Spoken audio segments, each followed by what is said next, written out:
പിമാരാണോ വന്യജീവി ആക്രമണത്തെ നേരിടേണ്ടത്? ആണോ? ഗവൺമെന്റ് ആണ്, വനം വകുപ്പാണ്. പിമാരാണ് ഇത് ചെയ്യുന്നത്. ഞങ്ങളിപ്പോ വൈൽഡ് ലൈഫ് ആക്ട് അമൻ ചെയ്യണം എന്ന് പറഞ്ഞാൽ ഞങ്ങൾ മൂവിയാണ്.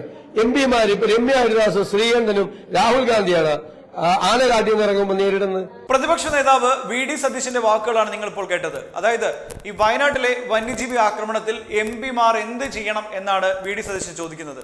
നിങ്ങളെ എന്തിനാണോ ജയിപ്പിച്ചത് ആ പണി മാത്രം നിങ്ങൾ ചെയ്താൽ മതി. കാരണം നമ്മുടെ സംസ്ഥാനത്ത് നിങ്ങളുടെ മണ്ഡലത്തിൽ പിമാരുടെ മണ്ഡലങ്ങളിലുള്ള പ്രശ്നങ്ങൾ അങ്ങ് ലോക്സഭയിൽ പോയി പറഞ്ഞ് അതിൽ ശാശ്വതമായ പരിഹാരം നേടിയെടുക്കേണ്ട ധാർമ്മികമായ ഒരു ഉത്തരവാദിത്വം പിമാർക്കുണ്ട് എന്ന കാര്യം വി.ഡി. സതീശൻ അറിയാഞ്ഞിട്ടല്ല. പക്ഷേ വയനാട് രാഹുൽ ഗാന്ധിയെ ന്യായീകരിക്കണം. അതിനുവേണ്ടിയിട്ടാണ് അദ്ദേഹം ഇങ്ങനെ ഒരു കാര്യം പറഞ്ഞിരിക്കുന്നത്. ഇപ്പോൾ ഏറ്റവും ഒടുവിൽ പുറത്തുവരുന്ന വിവരങ്ങൾ അനുസരിച്ച് വന്യമൃഗശല്യ പ്രതിരോധത്തിന് സംസ്ഥാന സർക്കാർ സമർപ്പിച്ച 620 കോടി രൂപയുടെ പദ്ധതി കേന്ദ്ര സർക്കാർ നിരാകരിച്ചിരുന്നു എന്നുള്ളതാണ്. ഈ പദ്ധതിയുമായി മുന്നോട്ട് പോയില്ലെങ്കിൽ എന്റെ മണ്ഡലത്തിലെ ആളുകൾക്ക് പ്രശ്നമുണ്ടാകും എന്ന് പറയേണ്ട ധാർമ്മികമായ ഉത്തരവാദിത്വമുള്ളത് രാഹുൽ ഗാന്ധിക്കായിരുന്നു. പക്ഷേ ഇക്കാര്യത്തിൽ ഇടപെട്ടിട്ടില്ല. മാത്രമല്ല, ഈ പ്രശ്നത്തിന് ശാശ്വത പരിഹാരമാണെന്ന് വേണ്ടതെന്ന് ജനങ്ങൾ ഒരേ സ്വരത്തിൽ പറയുമ്പോൾ വൻ കൺകറന്റ് ലിസ്റ്റിൽ ഉൾപ്പെട്ടതാണ് എന്ന കാര്യം കൂടി എടുത്തു പറയണം. അതിലൊരു എന്തെങ്കിലും കാര്യങ്ങൾ ചെയ്യുന്നെങ്കിൽ കേന്ദ്രത്തിന്റെ അനുമതി ആവശ്യമാണ്. അപ്പോൾ അതിനു വേണ്ടിയിട്ടെങ്കിലും ശബ്ദിക്കേണ്ടിരുന്നത് വയനാട് ആയിരുന്നു. അത് ചെയ്തില്ല എന്നുള്ളതും ഇതിലെടുത്തു പറയേണ്ട കാര്യമാണ്. മാത്രമല്ല, ഈ വനമൃഗശല്യ പ്രതിരോധം കേന്ദ്ര സർക്കാരിന്റെ കൂടി ബാധ്യതയാണെന്നുള്ളതാണ് ഇതിൽ എടുത്തു പറയേണ്ട മറ്റൊരു കാര്യം. എന്നാൽ കേന്ദ്രം സംസ്ഥാനം സമർപ്പിച്ച പദ്ധതി തള്ളുകയാണ് ഉണ്ടായത്.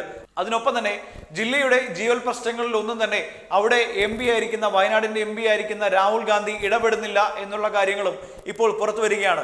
സംസ്ഥാനത്തോടൊപ്പം ചേർന്ന് നിന്നുകൊണ്ട് കേന്ദ്രത്തിൽ നിന്ന് സഹായം ലഭ്യമാക്കുന്നതിന്റെ ഉത്തരവാദിത്വം അത് രാഹുൽ ഗാന്ധിക്കുള്ളതാണ്. പക്ഷേ രാഹുൽ ഗാന്ധി അത് ചെയ്യുന്നില്ല എന്ന് മാത്രമല്ല, സംസ്ഥാനം സമർപ്പിച്ച 620 കോടി രൂപയുടെ പദ്ധതി, ആ പദ്ധതി കേന്ദ്രം നിരാകരിച്ചപ്പോൾ അതിന് ഒരക്ഷരം പോലും മറുപടി പറയാതിരിക്കാൻ രാഹുൽ ഗാന്ധി പ്രത്യേകം ശ്രദ്ധിച്ചു എന്നുള്ള കാര്യം കൂടി നമ്മൾ ഇതിൽ എടുത്തു പറയേണ്ട ഒരു കാര്യമാണ്. അപ്പോൾ വി.ഡി. സതീശൻ പറയുന്നത് പോലെ പിമാർക്ക് അവിടെ പോയി ഒന്നും ചെയ്യാനില്ല എന്ന് പറയുകയാണെങ്കിൽ നിങ്ങൾ എന്തിനാണ് പിന്നെ സ്ഥാനത്തിരിക്കുന്നത് എന്ന ചോദ്യം തിരിച്ചു ചോദിക്കേണ്ടി വരും.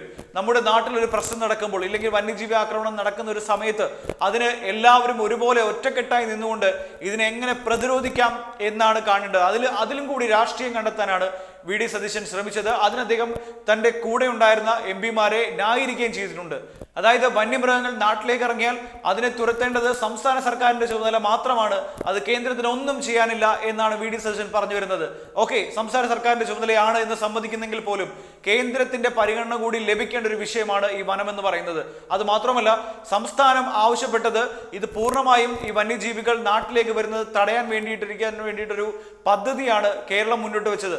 ആ പദ്ധതിക്ക് ആവശ്യമായ 620 കോടിയെ പറ്റിയിട്ടാണ് കേരളം സമർപ്പിച്ചതും പദ്ധതി തയ്യാറാക്കി മുന്നോട്ട് പോയതും. അത് തള്ളിക്കളഞ്ഞ കേന്ദ്രത്തിനെതിരെ വി.ഡി. സതീശൻ ഒരു വാക്ക് പോലും മിണ്ടിയില്ല എന്നുള്ളതും ഇവിടെ എടുത്തു പറയേണ്ട ഒരു കാര്യം തന്നെയാണ്. രാഹുൽ ഗാന്ധിയെ ന്യായീകരിക്കാൻ വേണ്ടി ശ്രീകണ്ഠനെയും ഒപ്പം തന്നെ രമ്യ ഹരിദാസിനെയും ഒക്കെ തന്നെ കൂട്ടുപിടിച്ചുകൊണ്ട് പിമാർ എന്താണ് ചെയ്തു തരേണ്ടത്, ഇതൊക്കെ സംസ്ഥാനത്തിന്റെ പ്രശ്നങ്ങളല്ലേ എന്ന് ചോദിക്കുന്ന വി.ഡി. സതീശൻ ഒരിക്കൽ പോലും വയനാട്ടിൽ പോയി ആ പ്രശ്നങ്ങൾ എന്താണ് അവർ നേരിടുന്നതെന്ന് പഠിച്ചിട്ടുണ്ടാവില്ല. ഒരിക്കൽ പോലും വയനാട്ടിലെ ആളുകൾ നേരിടുന്ന പ്രതിസന്ധിയെ പറ്റി ചിന്തിച്ചിട്ടുണ്ടാവില്ല എന്നുകൂടി പറയേണ്ടി വരും. പിമാരല്ലാതെ ഈ ഒരു വിഷയത്തിൽ, കേന്ദ്രത്തിന്റെ പരിഗണനയുള്ള വിഷയത്തിൽ ആരാണ് പോയി ചോദിക്കേണ്ടത് എന്ന ചോദ്യം കൂടി വി.ഡി. സതീശന് മുന്നിൽ നിൽക്കുകയാണ്. അത് മാത്രമല്ല, നിലവിലെ അവസ്ഥയിൽ അവിടെ ഇനിയിപ്പോൾ രാഹുൽ ഗാന്ധി എത്തുന്നു എന്നാണ് പറയുന്നത്. ഇപ്പോൾ രാഹുൽ ഗാന്ധി വരികയല്ല വേണ്ടത്.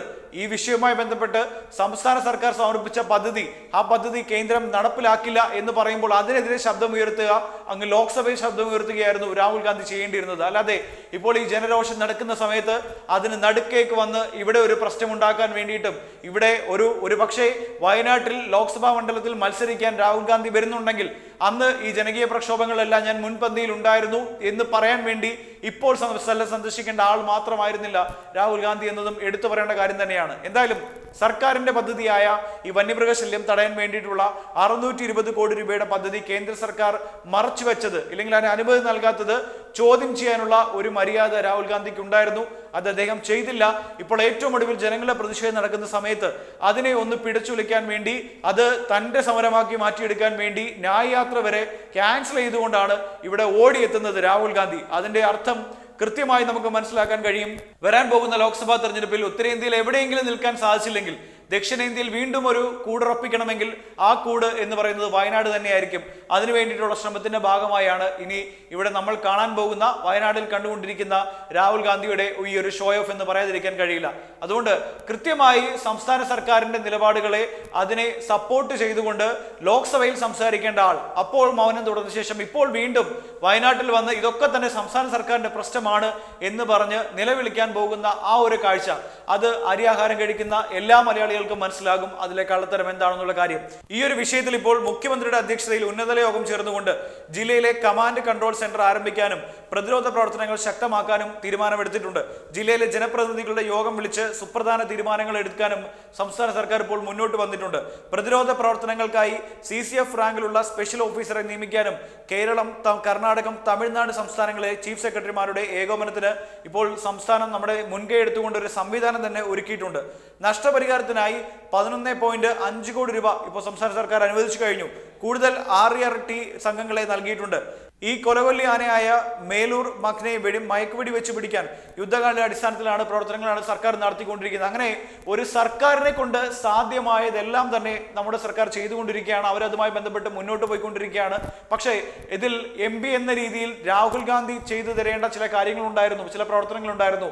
അത് അവർ ചെയ്തില്ല എന്ന് മാത്രവുമല്ല, ഇപ്പോൾ ഏറ്റവും ഒടുവിൽ വയനാട്ടിൽ വന്ന് ഈ ജനങ്ങളുടെ ഈ ഒരു പ്രശ്നം അത് കൂടുതൽ വഷളാക്കാനുള്ള ശ്രമമായിരിക്കും ഒരുപക്ഷെ രാഹുൽ ഗാന്ധിയുടെ ഭാഗത്ത് നിന്ന് ഉണ്ടാകുന്നത് എന്നുകൂടി എടുത്തു പറയണം. എന്തായാലും ഭാരത് ന്യായ് ജോഡോ യാത്ര എന്നൊരു യാത്ര നടത്തി അതുവഴിയും ഇതുവഴിയും പോയപ്പോൾ തന്നെ കാര്യങ്ങൾ കൈവിട്ടു പോയി എന്ന് മനസ്സിലാക്കിയപ്പോൾ തന്നെ ഇനി സ്വന്തം പാർട്ടിക്കാരെ നിയന്ത്രിക്കാൻ എനിക്കായില്ല, ഇനി എനിക്ക് എവിടെയെങ്കിലും ഒരിടത്ത് ജയിക്കണമെങ്കിൽ അത് വയനാട് മാത്രമേ ഉണ്ടാകുള്ളൂ, അവിടെ ഞാൻ പോയാലേ കാര്യങ്ങൾ നടക്കുള്ളൂ എന്ന പെട്ടെന്നൊരു ഉൾവിളിയുടെ അടിസ്ഥാനത്തിലാണ് ഭാരത് ന്യായ് യാത്രയുടെ ബസ്സിൽ നിന്ന് രാഹുൽ ഗാന്ധി ഇറങ്ങി ഓടിയിരിക്കുന്നത്. ഇപ്പോൾ ഉടനെ തന്നെ വയനാട്ടിൽ എത്തുകയും ചെയ്യാൻ പോയിരിക്കുന്നത്. എന്തായാലും രാഹുൽ ഗാന്ധിയുടെ ഈ ഒരു ഇരട്ട നിലപാട് നമ്മൾ ചോദ്യം ചെയ്യപ്പെടേണ്ടത് തന്നെയാണ്. ഒപ്പം VD സതീശന്റെ ആ നിലപാടും MP-മാർ എന്ത് ചെയ്യണം പാർലമെന്റിൽ പോയിട്ട് ഇക്കാര്യവുമായി ബന്ധപ്പെട്ട് എന്നുള്ള നിലപാടും അത് നമ്മൾ ചോദ്യം ചെയ്യപ്പെടേണ്ട ഒന്ന് തന്നെയാണ്. VD സതീശന്റെ ആ പൂർണ്ണമായ വാക്കുകൾ അത് നമുക്കൊന്ന് കേൾക്കാം. ഞാൻ ചോദിക്കട്ടെ, ഏത് MP-ക്ക് ഇപ്പൊ പാലക്കാട് MP ഇവിടെ ഇരിക്കുന്നുണ്ട്, ചിറ്റൂർ MP-ക്ക് ഇവിടെ ഇരിക്കുന്നത് MP-മാരാണോ വന്യജീവി ആക്രമണത്തെ നേരിടേണ്ടത്? ആണോ? ഗവൺമെന്റ് ആണ്, വനം വകുപ്പാണ് MP-മാരാണ് ഇത് ചെയ്യുന്നത്. ഞങ്ങളിപ്പോ വൈൽഡ് ലൈഫ് ആക്ട് അമെൻഡ് ചെയ്യണമെന്ന് പറഞ്ഞാൽ ഞങ്ങൾ മൂവിയാണ്. MP-മാര് ഇപ്പൊ രമ്യ ഹരിദാസ്, ശ്രീകണ്ഠനും രാഹുൽ ഗാന്ധിയാണ് ആനകാട്ടിൽ നിന്ന് ഇറങ്ങുമ്പോൾ നേരിടുന്നത്. അത് സ്റ്റേറ്റിന്റെ ഫോഴ്സാണ് അതിന് ചെയ്യേണ്ടത്. ഞങ്ങൾ നിരന്തരമായി നിയമസഭയിൽ ഈ വിഷയം കൊണ്ടുവരികയല്ലേ, എത്രാമത്തെ പ്രാവശ്യമാണ് കൊണ്ടുവരുന്നത്? ആ മന്ത്രിയുടെ മറുപടി നിങ്ങളൊന്ന് കേൾക്ക്. ഞാൻ മന്ത്രി ആയതുകൊണ്ടാണോ വന്യജീവികൾ ഇറങ്ങുന്നതെന്നാണ് ചോദിക്കുന്നത്. അല്ലാതെ MP-മാരാണ് ഇത് കൈകാര്യം ചെയ്യുന്നത്, MLA-മാരാണ് ഇത് കൈകാര്യം ചെയ്യുന്നത്.